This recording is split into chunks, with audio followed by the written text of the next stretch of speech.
যদি এটা ভারতের দৃশ্য হতো তাহলে বিষয়টা প্রাসঙ্গিক। আর ইনফ্যাক্ট যদি তর্কের খাতিরে যাই, সেখানেও কিন্তু একটা ব্যাপার হচ্ছে, সেটা হলো সকালবেলা কোনো গ্রহণ হচ্ছে না, রাত্রি 11টায়।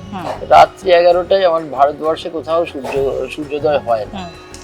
এখানে ইন্দোনেশিয়া এবং আমরা সাউথ আফ্রিকাতে দেখতে পাচ্ছি এবং লাতিন আমেরিকাতে দেখতে পাচ্ছি এই গ্রহণ।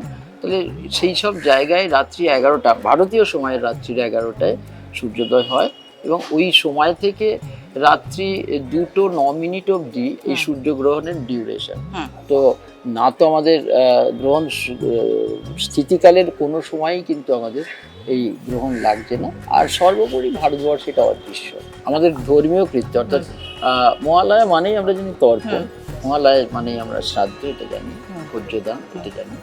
তো সেখানে তো সূর্য আমাদের যখন উঠছে তখন কিন্তু তিনি গ্রস্ত অবস্থায় নয়, তিনি মুক্ত অবস্থায় আসছে, কাজে কোনো প্রভাব আমাদের উপর পড়ছে না।